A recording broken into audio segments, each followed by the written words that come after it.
Valentin,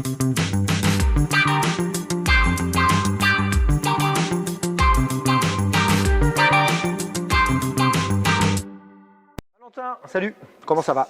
Eh ben ça va, salut Greg, ça va très bien. T'as récupéré Ouais, de l'Euro? ouais, on n'a Bon. pas le choix de toute façon. Ouais.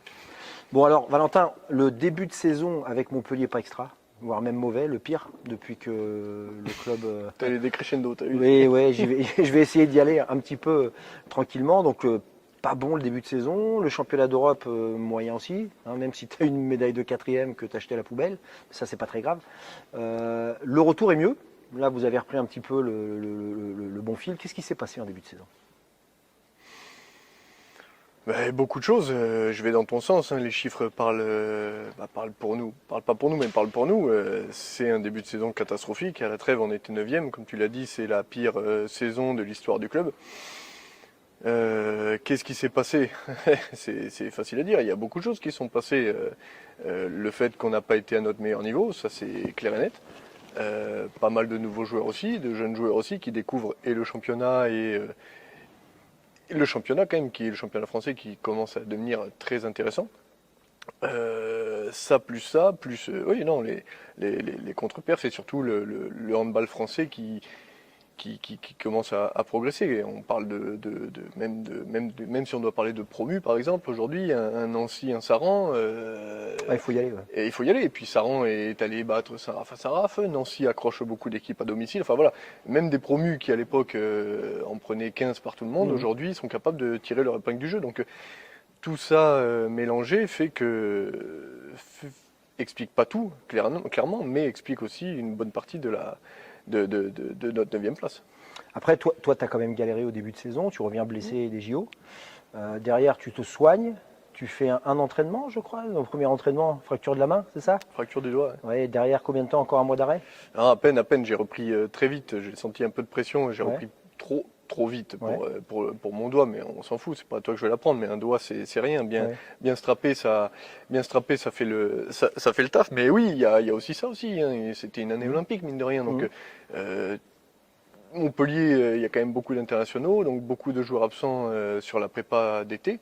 On est revenu tard, on n'a pas trop pu prendre les marques avec certains joueurs, moi encore moins vu que je suis revenu blessé. Donc ça explique aussi les contre-perfs au début et la fatigue que ça engendre sur la saison. Donc en ce qui me concerne, c'est clair que mon retour avec cette petite fracture du doigt, ça a été très compliqué. Donc j'ai vécu ça de loin au début. Donc ouais, tout ça réuni encore une fois fait qu'on n'a pas fait le meilleur début de saison. Ouais. Sur ce début de saison, vous êtes moyen, voire des fois mauvais, faut le dire, en championnat. Par contre, en Ligue des Champions, incroyable. Vous mettez une dérouillée à Kiel ici. Alors peut-être qu'ils sont arrivés un petit peu tranquilles en suivant un peu le championnat en se disant que ça allait être facile. Mais enfin, s'il n'y avait eu que Kiel, on aurait pu s'arrêter là. Mais vous êtes monstrueux. Vous êtes déjà qualifié minimum pour les huitièmes. Si vous arrivez à gagner quelques matchs, vous passez direct en quart. Comment tu peux m'expliquer qu'on peut être si moyen en championnat et si bon en Ligue des Champions? Ça a été, je pense, la réflexion de tous les joueurs à la trêve, du staff surtout, parce que tu l'as très bien dit, hein, c'est ça qui est encore plus frustrant, c'est que le mercredi on montrait un visage séduisant et là où on a un record de médiocrité en championnat, on avait un record de performance en Ligue des Champions avec peut-être le meilleur rendement en Ligue des Champions de l'histoire de Montpellier. Et je te parle de ça, c'est pas tous les mois, c'est tous les 3 jours. C'est-à-dire que le mercredi, t'affichais ce niveau-là, et 3 jours après, t'affichais un niveau bien en dessous. Donc c'est ça qui est encore plus frustrant pour nos joueurs et surtout pour le staff, pour le club. Je veux dire, comment c'est possible qu'en 3 jours, on passe d'une dérouillée contre Kiel, d'une dérouillée contre d'autres équipes, et que tu te fasses accrocher, tu en prennes 6 à Cesson ou à Toulouse ou des choses comme ça. Donc l'explication, clairement, on l'avait pas. Ce qu'on a, c'est les chiffres. Et rien quand à la trêve, le staff nous a énoncé ce genre de chiffres, voilà, quand t'es joueur, ça te pique un petit peu et t'as qu'une envie, c'est d'y remédier. Donc depuis le début de la seconde phase, j'ai l'impression que c'est un peu mieux déjà. Ouais. Alors là, il y a quand même Kiel qui arrive, là, bientôt. Là. Je crois que c'est le 23 ou le 24 février. Vous avez donc mis une dérouillée à Kiel ici. Je crois que c'est une des pires dérouillées qu'ils aient pris à l'extérieur de leur vie. Pour avoir joué par le passé et ici en Allemagne sur les matchs retour, tu sais à quoi tu t'attends là-bas quand même? Oui, bien sûr, bien sûr. Après, Même si c'est pas un match élimination directe. oui, bien sûr, bien sûr. Bah, après, on sait comment ça se passe, hein. Si je me mets à leur place, j'aurais qu'une envie, c'est de taper l'équipe qui nous a mis une dérouillée il y a quelques mois. Donc on sait très bien qu'on va être attendu. Kiel est une salle mythique. On va jouer à l'extérieur, d'autant plus que c'est une salle mythique. Ça va être compliqué maintenant.